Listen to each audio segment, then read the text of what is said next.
Today's guest is Lei Ye, founder of OttoDot, the company helping kids discover wonder through maths and science on Roblox.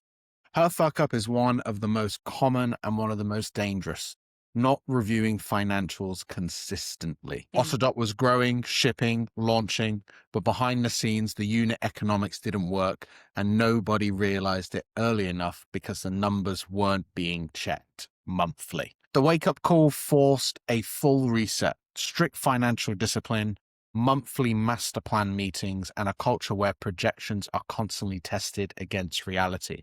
Let's dive into Lei Ye's founder fuck-up.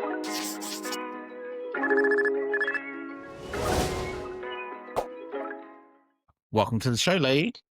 Hi, happy to be here. Thanks for coming on. So what was happening at OttoDot during the period when financial reviews weren't happening regularly? Yeah, I always tell this to other founders. So this actually happened in 2023, where essentially we were still doing game subscriptions back then. It was a completely different model from what we have now. So right now we do online classes. We charge around, on average, like $200 per month per customer. But back then, we were charging like $15 per customer for game subscriptions. Yeah, so you can see like the price difference was huge. So back then, we had like a more self-serve model where customers would sign up for a plan, and then they had all access to our games, and there was no teacher, like no kind of online service component to it. And we were acquiring customers B2C. So the biggest issue that we did not realize for almost the entire year in 2023 was that actually the unit economics fundamentally was flawed. So the acquisition cost per customer was really high, and the payback period was crazy. It was like, let's say, 12 months payback period. Yeah, and the biggest issue was also that we didn't know if the customers were going to convert year on year. Like the usage was pretty low. And so then, to be frank, we didn't last beyond 1 year for that model, but the renewal rates wouldn't have been really too good to justify that very high acquisition cost, right?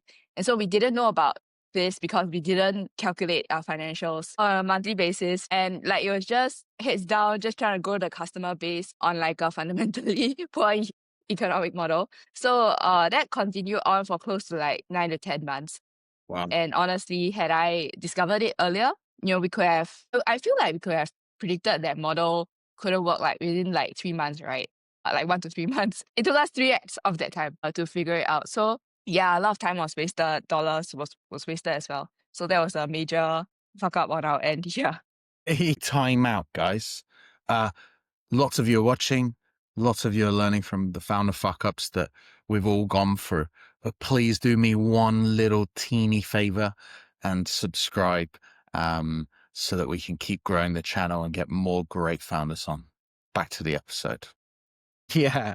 So the core mistake was really just not looking at the financials. And I always say to be accountable is to count. And you weren't counting. You weren't accountable. I think we were counting like 10% of what we were supposed to count. So we were counting the user base, right? Oh, okay. And we were counting like, oh, okay, let's try to reduce the acquisition. But what we weren't counting was factoring like the actual amount that people were paying us and like actually looking at realistically what the renewal rates would look like, and then figuring out if the entire model would have made sense. And we weren't doing that latter.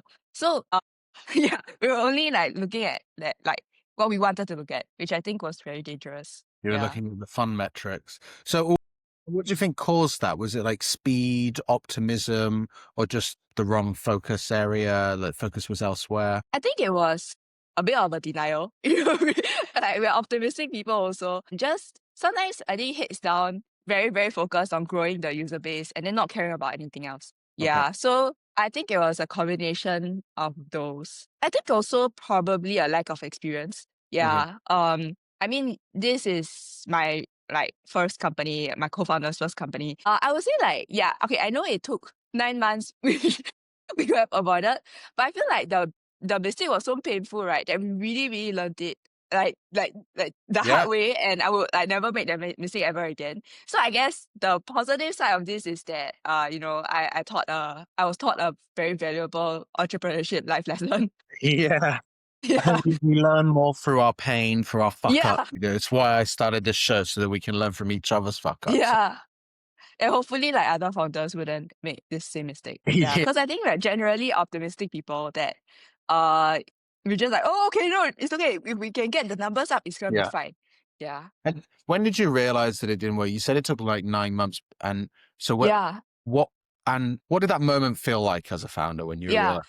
So the funny thing was that we were fundraising. Honestly, on that model, we shouldn't have fundraised. It was like, yeah, okay, so okay. But again, it's like a hindsight Yeah. thing that I can say now. Yeah, so we were fundraising, and then I still remember we went into like investor calls.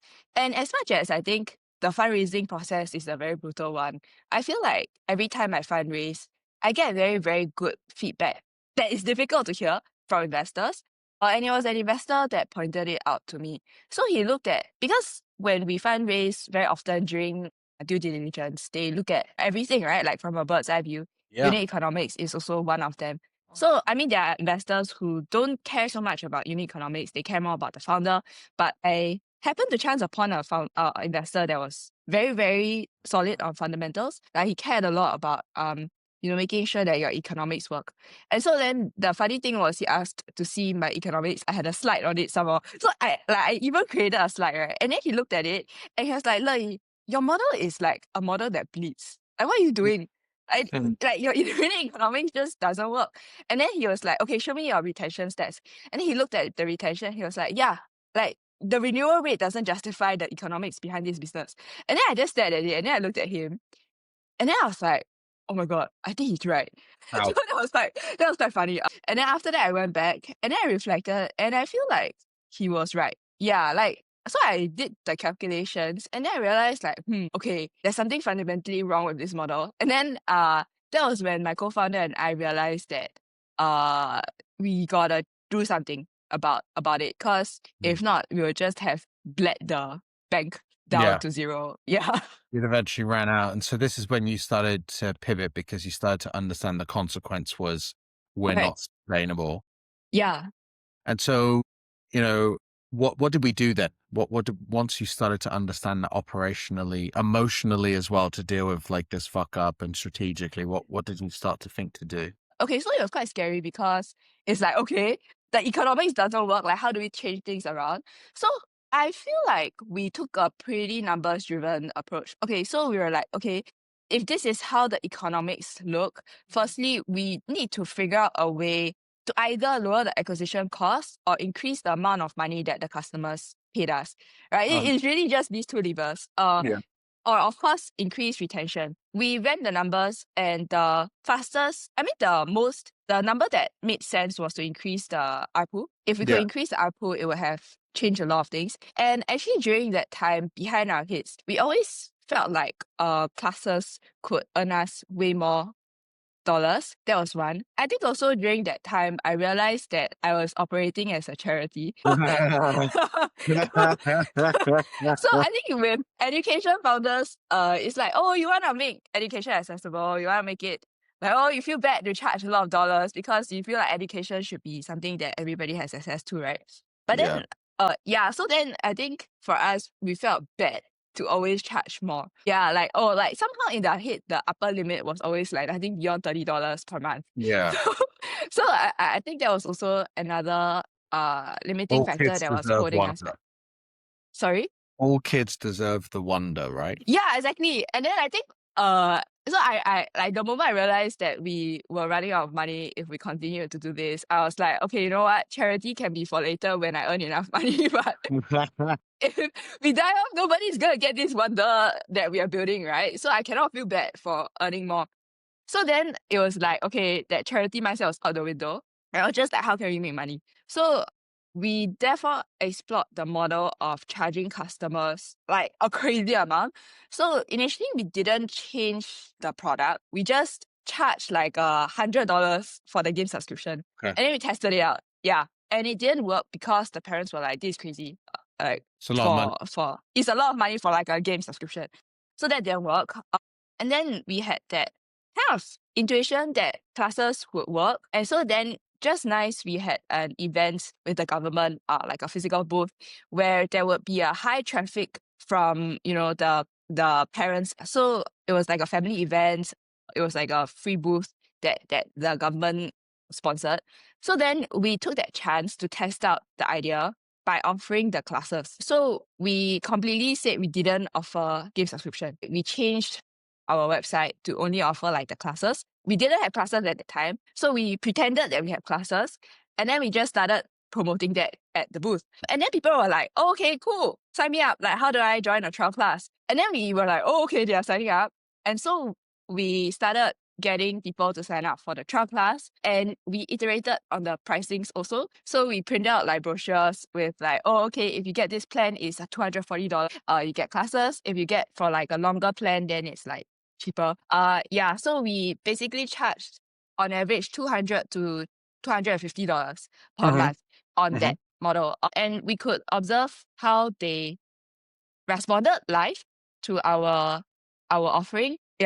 Yeah, we had so fortunately we had a booth with the government, and there was like a high volume of customers that will walk on a day-to-day basis. And so then we actually tested our new product out. We increased our price to 200 and to 300. No, we increased our price to around $200 to $250, offering the classes. We didn't mention that we have game subscription at all. We removed that from our website as well. And then we found that the parents were very interested to sign up for our classes, and pricing was not an issue when it was put in like a format of a classes. So Yeah. that very quick live feedback that we got from that process enabled us to essentially very quickly test out that this new model would work. And the moment we found out that this model works, we killed the game subscription model, and we just went full in on this new concept. We didn't realize what we were signing up for, because actually this model was way more complex than before. But we just kind of, as we built, as the customers demanded stuff, we just built. Like, for example, we found that we needed a live support team because they would have issues joining the classes. We needed to recruit teachers to teach the class. Yeah, many, many, many things that just It created went. new challenges Yeah, for you.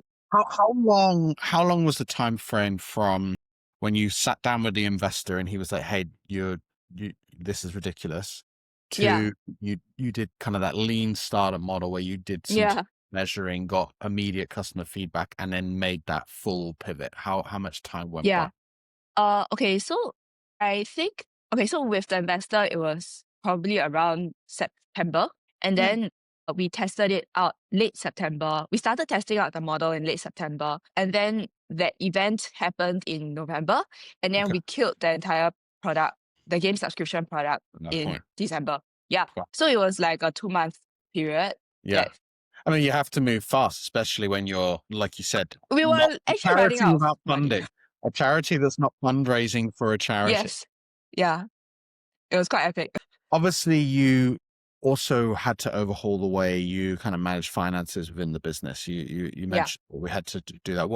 What did we do differently? Yeah. So we learned that we had to review our numbers on a month-to-month basis, basically like revenue and then, costs. I think more importantly is hitting revenue targets and also managing our costs. And what are the assumptions behind each of these components that we are making? So the positive thing about fundraising is that quite often we are forced to do projections for investors. So I think people always say like, oh, the projections don't really matter because, nothing's gonna, like you don't even really know if the numbers are gonna be hit anyways. Yeah, but I feel like the good thing about it is that since I had those projections, I could see what assumptions that I was making from like an optimistic end. And then from there, I compared so my co-founder and I, we will compare our actual numbers in that month against that projected numbers. And then we just kept improving that projection document every month. So, for example, we'll find, okay, the conversion rates are not working out, right? Even though let's say we are hitting our lead count and our CPL count, So why is the conversion rate not happening? Which subject is it? Which level is it that is holding us back? And so we'll go down to that level. This was like that granularity that we never had previously, and we didn't force ourselves to look at numbers point blank. And because of that, numbers don't lie, and you cannot, as much as like we are optimistic people, it grounds us because you just can't look at the number and be like, oh, this works, but it's clearly like in a downward trend. So that habit was forced out of us because we were running out of money. But I would say that habit really changed the game for us. Yeah, it kept us realistic. Yeah, I mean it's quite important. And then you started to run your monthly master plan meetings, which were tied to that financial data. What happens in those meetings, and how do they help you catch those assumptions? It's because you're Yeah. looking at those metrics that you just mentioned. Yes. So actually, before this whole fuck up, we already did monthly master plan meetings, but they weren't grounded with numbers and account. Okay. Yeah. So now we would always so before the meeting, I would calculate the financials, and then my co-founder will have metrics that she has to be in charge of. Let's say like retention, right? Certain conversion rates is under her, or certain subjects, looking at down to the level of like which level is converting at what rate, what level is converting at what retention numbers, Yeah. right? And then I would manage like the accounts, the cash flow, I have to do all my financials beforehand, before the meeting. And then we'll populate our Miro board with everything. And basically, we have to think through beforehand why we didn't hit what we hit, what are the assumptions that we made previously. Is it on track, not on track? Right. And if it's not on track, why is that the case? What are the root issues? So we'll prepare all of that. It usually takes an entire like 1 to maybe 1.5 days to prepare everything. But then we go into the call. Yeah. But we go into the call and then we start sharing and we discuss and we pick each other's brains and then we problem solve. And then it carries on to the next month, right? And then that repeats. Fundamentally, the structure of the meeting changed after we realized that we weren't looking at numbers properly. And yeah, I would say it has a huge impact. It has had a huge impact on how we operate the entire company. It's a lot more grounded now. Wow. Okay. Good. I think you've got to be grounded, right? As a Yeah. founder, we can grow Yeah. I was speaking to another founder the other day, and they were talking about like sometimes you go into God mode where you're just like Yeah. high level up in the clouds and you're not down Yeah. in the weeds. Yeah. Yeah. What would be your advice to founders who are kind of perhaps a bit too focused on growth, product, and users, but aren't really reviewing that financial spine of the business? I think that there was a period of time where I was like growth at all costs, and that was a function of the market as a whole, right? The investment market, like COVID, everybody was throwing money, and then you have all these models, right? And I think it's understandable why we have that approach towards running a business.